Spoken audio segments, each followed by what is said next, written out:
What's up? Antonio Serrano here, and today I have a magical tip just for you. In this case, I'm going to show you one of the things that I love doing, and it is trying to create with some kind of limit. I know forcing myself to come up with good ideas, interesting ideas. I love putting my mind in scenarios that I don't know if they are going to happen ever in my life, but it's great to be prepared. You don't know the amounts of time that I think if I had to do a show just for adults, what would that show be? And I was thinking about this stuff when I was performing mainly kids shows and family shows.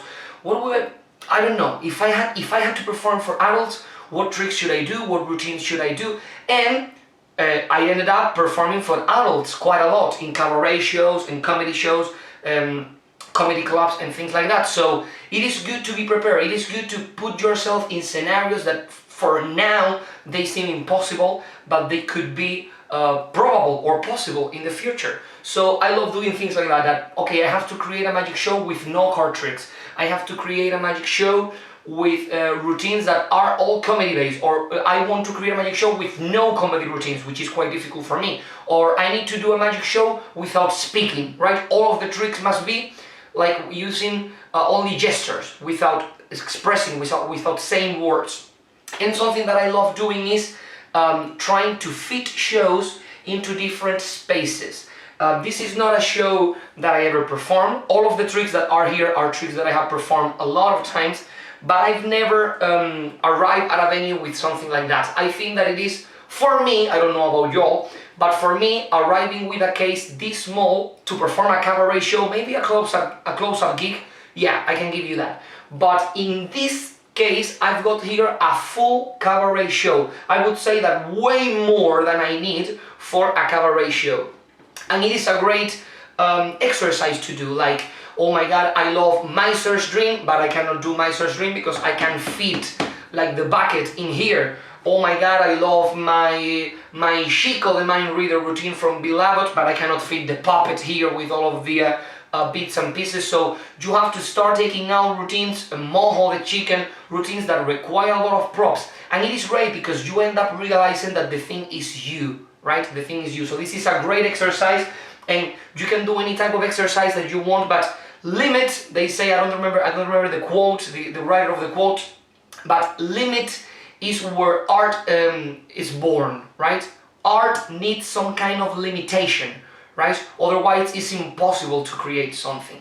So I'm going to show you all of the things that I have fit inside of this small case. By the way, this case is the case that I have for my mic, right? The microphone, not the microphone that I use in my show, but the microphone that I use when I'm recording some music, right? Recording some pieces of music, or when the microphone that I use to record voiceovers for my show, okay? So I never use, as I told you, this case for magic because the mic is always here. But I was like, I wonder if I could fit a magic show in there. And I'm a geek, I have to tell you. I geek a lot about suitcases, bags, tables. I love that. I think that I am a magician more because of cases, tables, and packing things in the car than because of magic tricks in themselves. So let's take a look at everything I've got in here. The case inside is quite ugly. You can see the wood or the cardboard in here because I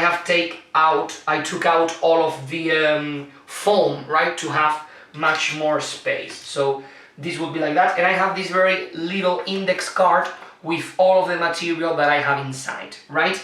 Something very important to have in mind, every time that you have to create a new show to go somewhere, you know that I have 5 fixed shows, and if I have to travel somewhere and I cannot bring the whole show, sometimes I ask them to prepare for me some objects. For example, if I am currently performing the show where I do Chico the Mind Reader, or I am performing the Miser's Dream or something like that, I ask them, okay, could you please have there a bucket, a nice bucket or something like that, and I do the full show. I prefer not to do that. I prefer to just go with everything I need, apart from the sound system, of course. But when you change something, if you take a routine out of a show and you then put another routine, you have to think about that, how that is going to play.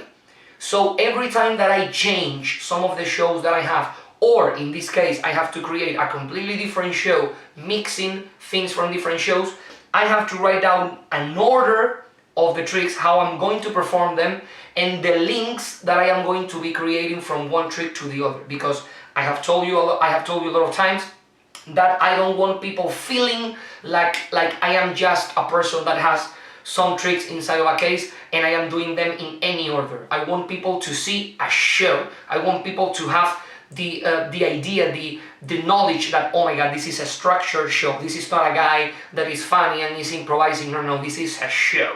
Okay, so that's the reason why I have this little index card here, right? I wrote everything in this little index card because I thought that it would be impossible to fit everything in here and then a big piece of paper, but I have plenty of room. I can fit here like 3 or 4 routines in addition to the ones that are here that are plenty. Okay, let's take a look at the routines that I got right here. I'm going to be bringing them out in the order that I would do them in the show. So I would start with my balloon routine. I've got in here a bag full of balloons, and this is an egg bag, so I could perfectly fit in here the plastic egg. I haven't, but I can fit in here the plastic egg and have one more routine. I've got in here a pair of scissors, a thumb tip to do a cut and restore balloon, and a sponge poo, which I love. This is great to do gags with a balloon dog. So with this thing here, these things and the bag, I can do a lot of gags with balloon, turn and restore balloon, and the balloon swallow, which is great, and it is a great opener to establish my personality. Then I would go to the rope routine. I've got in here, wrap around in this handkerchief, 3 pieces of rope to perform like I have different presentations for the rope routines. They are basically like a professor's nightmare set, and I can do things from Tabari rope, Darrell rope routine, and Richard Sanders, which is great, okay?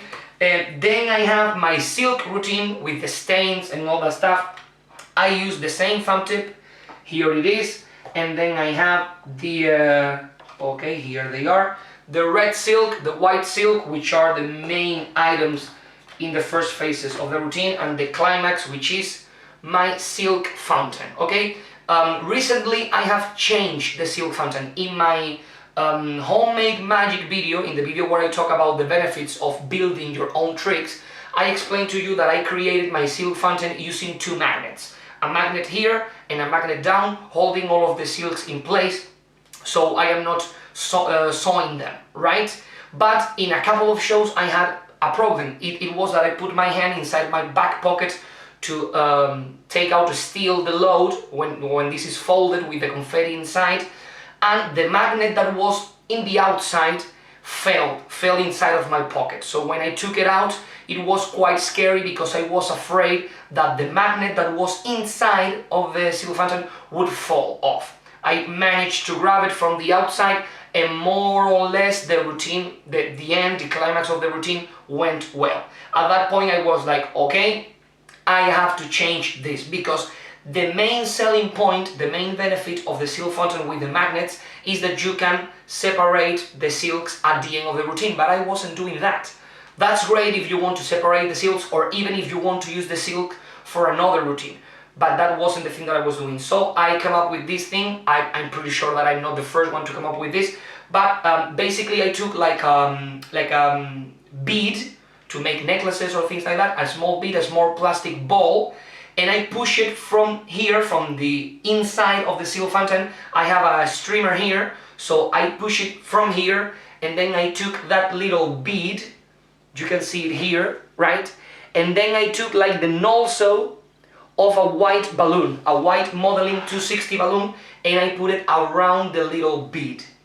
So now this is not going anywhere. And once more, I have something that I love, which is this little handle, the ball, that I can take from underneath to shake. So I am sure that the silk fountain is going to unravel to the very end, because I am grabbing it just by the little bead, right? And the magnet, the other benefit that the magnet had is that the magnet in itself could lock the silk fountain, but this rubber band can also lock the silk fountain. So I think this is great, and this, I have been performing with this for a couple of weeks and it never fails. So I think it's a great change. And if someday I am like, okay, I have a great routine, taking out a couple of silks from here, so I would change back to the magnet. But for now, I think this is great, okay? So after performing the silks, I would do a balloon, right? Bill to balloon. And it is great because I have everything that I need. I have this handkerchief to vanish the bill. I have already here the thumb tip, third use that we have for the thumb tip. I have some markers that I'm going to use for other routines, a big one and a small one to do Peter Egging's Sharpie, which is quite funny. So we sign the bill, we vanish the bill in here using the thumb tip, and then I have the balloons inside the bag, which are modeling balloons and round balloons. So I can make the hat that I normally do with the round balloon in the middle, the gimmick inside that you need to make the bill appear inside the big round balloon, and you have a great routine. And it's one of those cases where I am like, I need something here, and I'm like, okay, I have a thumb tip, I have this silk here for the bottle production, I have the markers here for card to wallet or for Miss May build. So you realize that you have everything that you need for a whole routine, right? But you couldn't see it. So that's why these exercises are so good, because you have in a show all of the items that you need to do a killer trick, as it is Balloon by Mark Genest, but you don't see it until you do these kind of exercises, right? And very important, to pop the balloon, I have the safety pin. I'm going to talk about this later.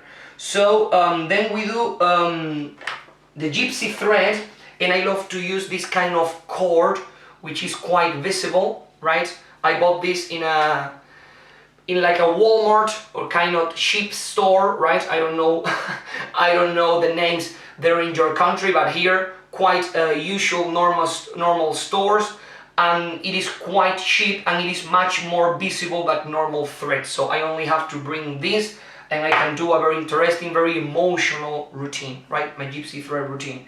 Then we go to envelopes, which is a great routine to fit before any routine. I learned this routine from Mark James' Penguin Lecture #1, his first Penguin Lecture routine. And it is basically like kind of a bank night routine where people are going to be choosing the envelopes that we are going to be eliminating, and inside of each envelope is the name of a trick that I could perform right now. And the cool thing is that the piece of paper inside the envelopes are the same color, so they cannot think that you are changing one piece of paper from one envelope to another, which is quite funny.